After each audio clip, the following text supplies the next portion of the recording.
flood-prone area, doble ingat po tayo. And to those who are safe and sound like myself, I hope you find it in us to lend a hand for our kababayans who are heavily affected by the devastating impacts of these calamities. I mean, if you do have a few extra, no matter how big or small that is, it's a great help for those who are very much in need in times of calamities like this. So I'm encouraging each and every one of us, you can donate in monetary or in kind. There are a lot of donation drives that are ongoing. But if you don't have extra money in our pocket, we could still help by sharing these different donation drive posts. In that way, we could at least reach wider audience and, reach people that could possibly provide aid for our kababayans. Another thing is that we could also volunteer ourselves during relief operations. I mean, we could help in so many different ways and in our own ways as well. Pero hindi naman siya sapilitan. I mean, if we do just have a few extra or the time to do so, let us please help one another. Kasi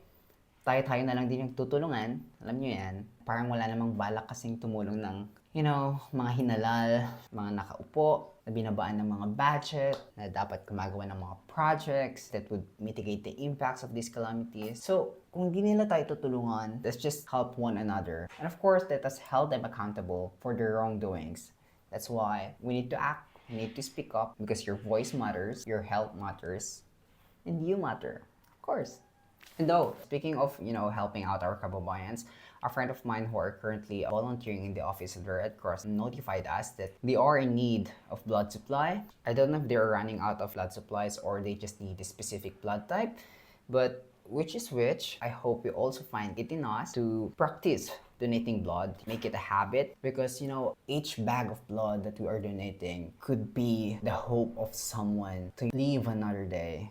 I always say this a lot, and I've mentioned this in one of my past videos, that our bag of blood is a hope for someone. That is why I'm encouraging each and everyone that if you are healthy, if you are tested and viable to be a blood donor, let us please do so. Because again, it could be the only chance for someone to live another day. And we never know when it is our time to need help like this. I mean, if your concern is the needle, let me tell you that it doesn't hurt. Like, it doesn't hurt at all. I don't know if I do have a high pain tolerance whatsoever, but I don't think it hurts. I mean, you could feel the needle, but it doesn't hurt at all. Besides, the needle's your least concern. Kasi, alam mong masakit yung nangyayari ngayon sa bansa natin. That's what hurts the most. That's the most painful reality that is currently happening right now. Yun bang pinaggagago tayo ng mga nasa pamahalaan? Yung bang pinagnanakawan na tayo, tapos pinaglololoko pa tayo, para bang pinanganak tayo kahapon to not understand what is happening. So yeah, again, the needle is your least concern. Besides, it is beneficial for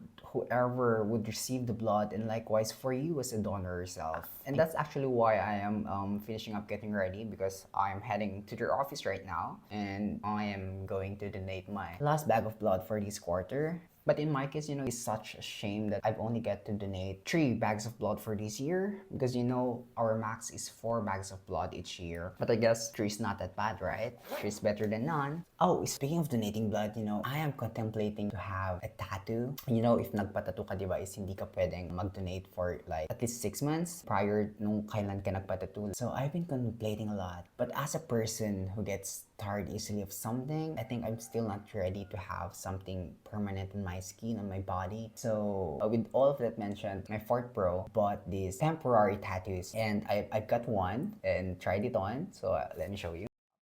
It's a spider. I did not choose the design, but yeah, I'm just testing out how it would look like and how I would react to it, since I would be able to see it every single day, every time I look in the mirror, every time I take a bath. So with all of that being said, I need to head out because my friend is waiting for me, and I hope it would be a successful blood donation today. I'll see you in the office.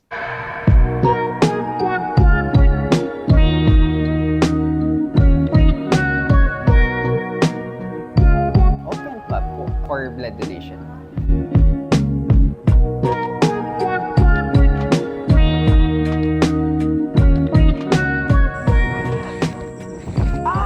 After almost an hour, I'm done. What I wonder about is that, do corrupt politicians donate blood?